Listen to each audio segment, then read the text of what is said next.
you've been eating Pop-Tarts. I resisted. It looked fantastic, though. Well, now, what a day we're having. Absolutely inspirational and fantastic.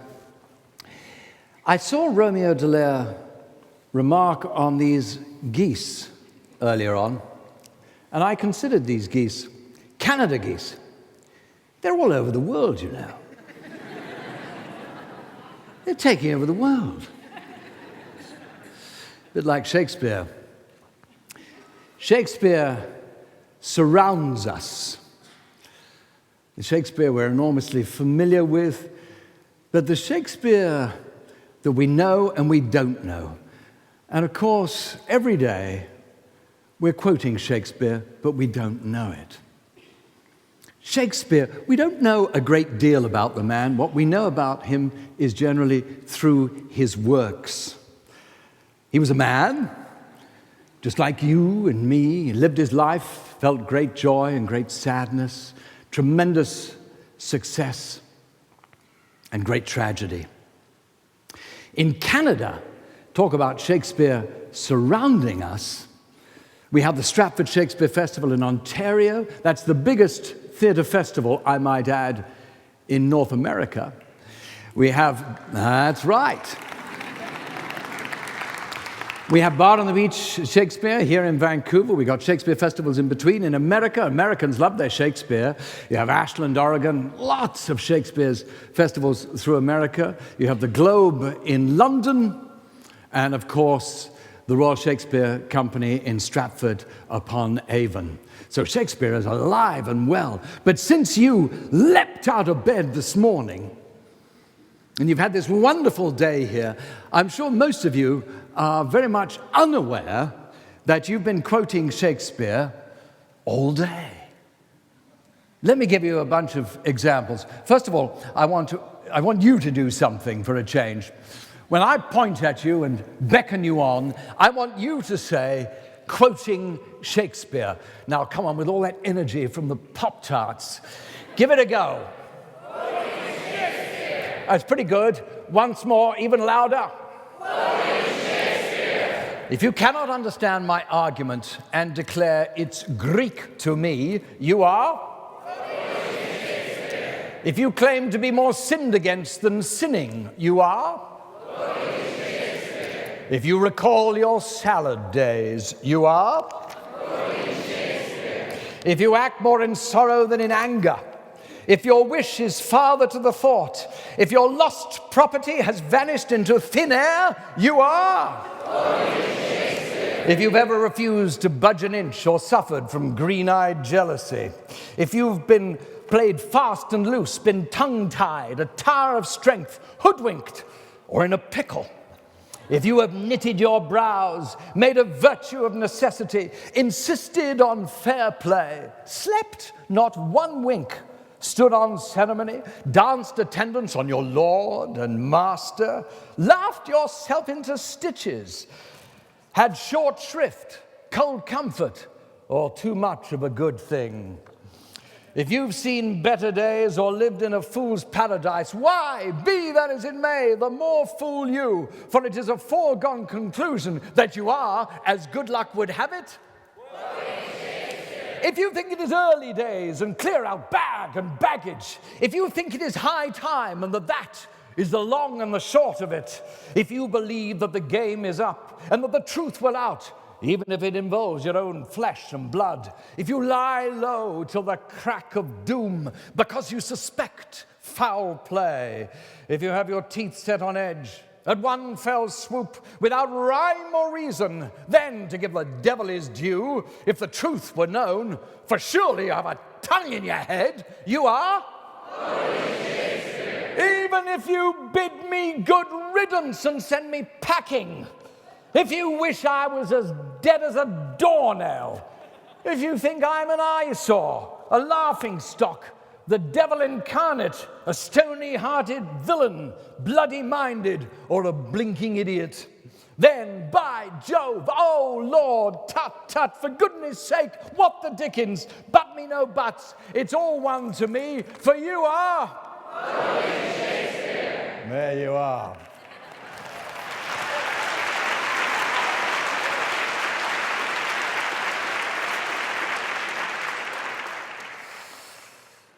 So, Shakespeare surrounds us. Let's look at the private man that I alluded to a moment ago. The private man, the playwright in London, the producer, the actor. There's a gorgeous little sonnet. A sonnet is a 14-line poem, and Shakespeare wrote over 150 of those. And this particular one, it's perhaps one of the best-known pieces of poetry, I think, probably in the world. Shall I compare thee to a summer's day? Now, generally, this little piece of poetry is said or recited or written down for great occasions, weddings, birthdays, celebrations. But there's a theory that, in fact, nestling inside this poetry, if you think of it another way, Shakespeare, we didn't know, and the mystery that surrounds all that, that in fact, this little sonnet was a eulogy. Shakespeare had three children. One of them was a son. His little boy was called Hamnet, not Hamlet. This one's Hamnet. The other one, Hamlet, is a very good play he wrote. But his son was called Hamnet. And he got word when he was working away in London that Hamnet was very sick. Now here's the man like you and me, living his life, and now crisis hits. And of course he has to go. He has to go from London. Now, if we were to drive from central London to Stratford-upon-Avon now, where his family were, that would probably take us, if we had a good run, a little over 90 minutes. But in those days, it was 3 days. So Shakespeare took off, and he got there. And when he got to Stratford, he was met by his family, and he found out that his son was dead, buried. There was nothing left to do. But what could he do apart from comfort his family? But to survive it, what was he going to do? You imagine the heartache. I like to imagine that perhaps after everyone had gone to bed, he stayed up, the candle and his quill pen, and he wrote. And he did what Shakespeare could do best of all. Through words, he could express his feelings. And I like to think he wrote this little poem, Shall I Compare Thee to a Summer's Day? And he talks about eternity in the poem. And as long as men can breathe and eyes can see, this lives forever. That this froze little Hamnet in time, in his mind, to be an immortal in Shakespeare's lifetime. Shall I compare thee to a summer's day? Thou art more lovely and more temperate. Rough winds do break the darling buds of May, and summer's lease hath all too short a date. Sometimes too hot the eye of heaven shines, and often is his gold complexion dimmed. And every fair from fair sometime declines by chance, on nature's changing course untrimmed. But thy eternal summer shall not fade, nor lose possession of that fair thou owest, nor shall death brag thou wanderest in his shade, when in eternal lines to time thou growest. So long as men can breathe, or eyes can see, so long lives this, and this gives life to thee. A eulogy? I don't know. It's beautiful. There's a mystery about it. as there is about so much of Shakespeare. And I think that's part of the magic of it all.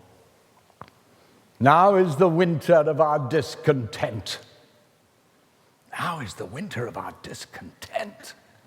My goodness gracious. Look at Europe right now. Occupy Wall Street. Occupy everywhere else. Well, it sounds positively Shakespearean.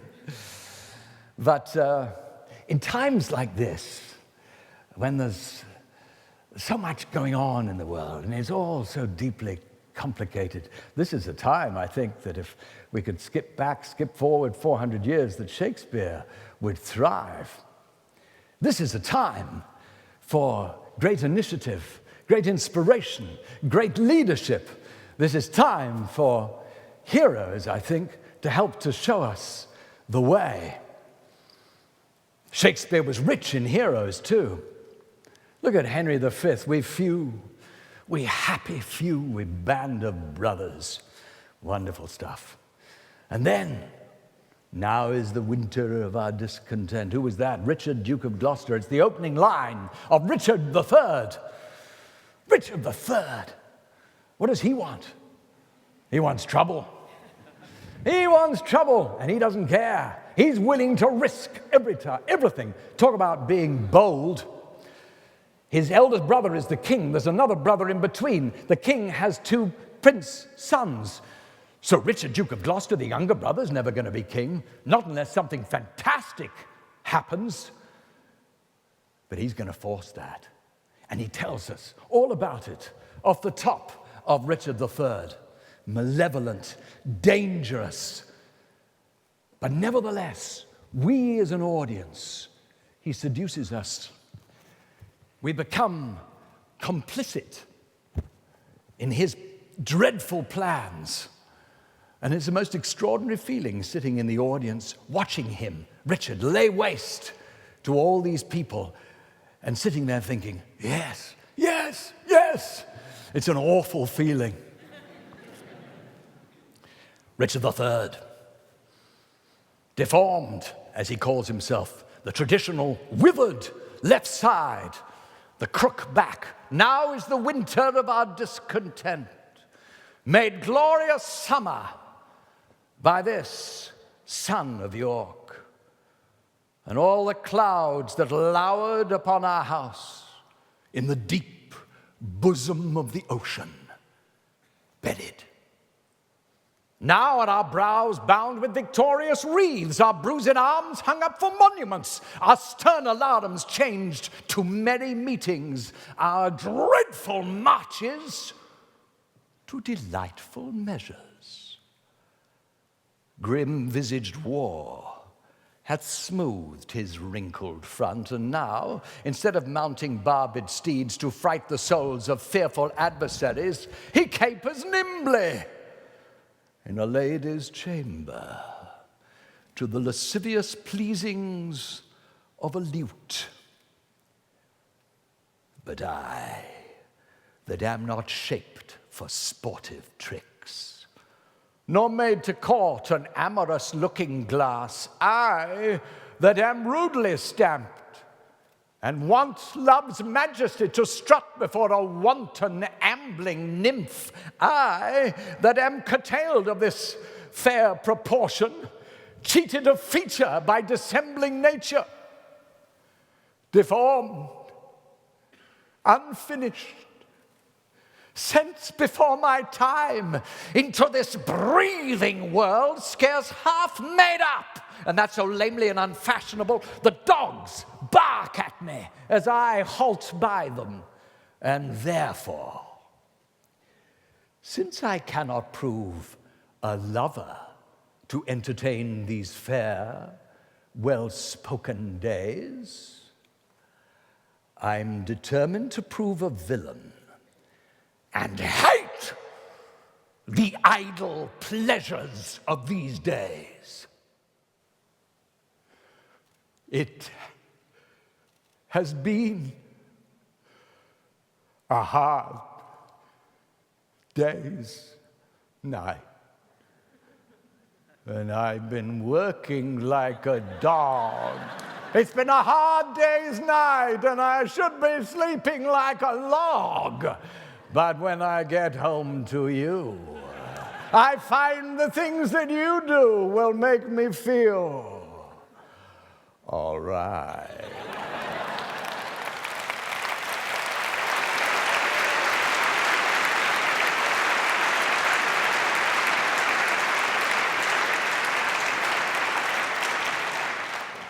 So that, perhaps, was the Shakespeare you did not know. Tweet that. Thanks very much. Thank you.